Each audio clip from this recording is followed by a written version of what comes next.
দেশজুড়ে ভয়াবহ আকার ধারণ করছে জ্বালানি সংকট। সাপ্তাহিক ছুটির দিনেও তেল পাম্পগুলোতে রয়েছে দীর্ঘ সারি।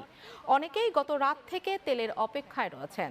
তবে দীর্ঘ অপেক্ষার পরেও প্রয়োজন অনুযায়ী জ্বালানি পাচ্ছেন না বলে অভিযোগ ভুক্তভোগীদের। সংশ্লিষ্টরা বলছেন, বিভিন্ন ফিলিং স্টেশন বন্ধ থাকা সহ ঢাকার বাইরের গাড়ির চাপ বেড়ে পরিস্থিতি আরও জটিল হয়েছে। বিস্তারিত শাহিনুল ইসলাম সাগরের প্রতিবেদনে। ক্যামেরায় ছিলেন শফিকুর রহমান শিশির। সাপ্তাহিক ছুটির দিনে রাজধানীতে জ্বালানি তেল সংগ্রহ করতে গিয়ে চরম ভোগান্তিতে পড়েছেন যানবাহন চালকরা। কোথাও কোথাও ৮ থেকে ২০ ঘন্টা অপেক্ষা করেও কাঙ্ক্ষিত জ্বালানি না পাওয়ার অভিযোগ উঠেছে। সকাল ৬টা থেকে লাইনে দাঁড়িয়েছি, ৮ ঘন্টা হলো এখন। তবে লাস্ট যখন দাঁড়িয়েছিলাম তখন ৩ ঘন্টা হয়েছিল। কালকে বিকাল ৫টা ৪০ থেকে খামারবাড়ি মোড় থেকে সিরিয়াল দিছি। আজকে সকাল ৭টা বাজে যখন পাম্পে ঢুকছি তখন পাম্পের তেল শেষ হয়ে গেছে, তো এখন দাঁড়ায় আছে। বিভিন্ন পেট্রোল পাম্পের সামনে যানবাহনের দীর্ঘ সারি প্রতিনিয়ত আরও দীর্ঘ হচ্ছে। অনেক জায়গায় সড়ক ছাড়িয়ে আশপাশের গলিতেও ছড়িয়ে পড়েছে যানবাহনের সারি।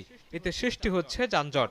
গ্রাহকদের প্রশ্ন একটাই, সরকার পর্যাপ্ত জ্বালানি মজুদের কথা বললেও তেল নিতে ভোগান্তি বাড়ছে কেন? একটা ছুটির দিন মনে পুরাটাই মারে, তেল নিতে যায় পুরা দিনই শেষ। সব জায়গায় যদি একটু হয়, সচেতন হয়, তাহলে মনে হয় এই সংকটটা খুব দ্রুতই কেটে যাবে। ১,০০০ টাকার তেল পাইছি, ৫টা বাজে দাঁড়ায়। এদিকে সরকার জ্বালানি সরবরাহ ও বিপণন ব্যবস্থা স্বাভাবিক থাকার আশ্বাস দিলেও মাঠ পর্যায়ে বাস্তব চিত্র ভিন্ন। গ্রাহকদের অভিযোগ, অনেক ফিলিং স্টেশন বন্ধ থাকায় পরিস্থিতি আরো জটিল হয়েছে। আসলে তেল যেহেতু পাওয়া যাচ্ছে সেহেতু তেল অবশ্যই আছে, কিন্তু আমার মনে হয় এখানে কোনো মিসম্যাচ আছে। যারা বেশি করে রাইডার চলায় তাদের আরো বেশি কষ্ট, কারণ তারা প্রত্যেকদিন একটা হাজিরার ব্যাপার থাকে।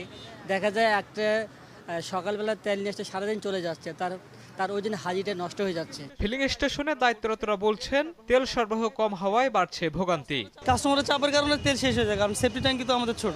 তেল আমরা আগের মতো তেল পাচ্ছি না, এই কারণে তো আমার বেশি সমস্যা। আমার পাম্পে সিরিয়াল বা লাইন বা জ্যাম বেশি হয়ে যায়। এটা যত পর্যন্ত সব পাম্প খুলবে না অতদিন লাইন থাকবেই।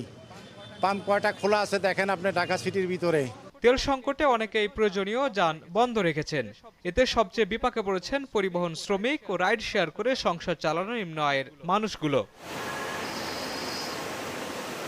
শাহিনুল ইসলাম সাগর, চ্যানেল 9, ঢাকা।